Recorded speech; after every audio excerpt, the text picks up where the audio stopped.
Hi, I'm Richard Mann, the defensive handgun editor for Gun Digest magazine. And what you just saw was SWAT officer Will McGuire working from a Versacarry Rough Rider holster and adjustable mag pouch, performing a speed reload. Now, why would you want to perform a speed reload? Well, in order to stay in the fight, you have to have ammunition in your gun. Now, a lot of people will say when you've depleted some of your ammunition, you should go ahead and conduct a speed reload. In the real world, probably what's going to happen is you're going to run out of ammo and need to conduct a speed reload.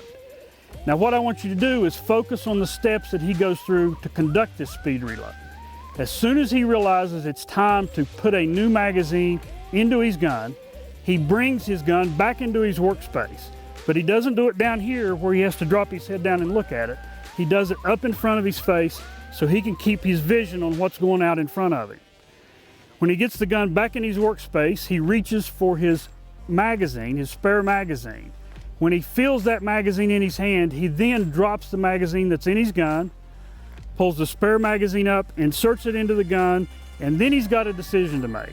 If the gun is in slide lock, in other words, if he has run it dry, he either needs to hit the slide lock or reach over and put his hand on top of the slide and release the slide, and then he can engage targets.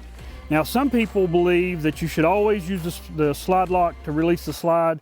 Some people believe you should always reach over the top. It really mostly is personal preference. It's whatever fits you best. Now, I'm going to give you a little tip that will help you conduct the hardest part of a speed reload.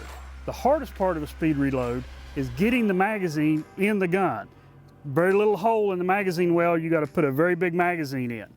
What you do is when you store the magazine in your magazine pouch, you store it so bullets are forward, pointing in forward. That way when you reach for the magazine, you can index your index finger along the front of the magazine.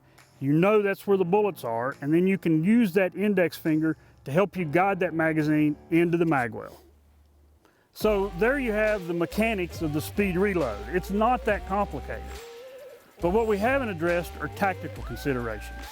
If you're in a gunfight and you run your gun dry and you're trying to cram a magazine in it to get more ammo in the gun so you can stay in the fight, you don't want to just be standing in front of somebody that's shooting at you.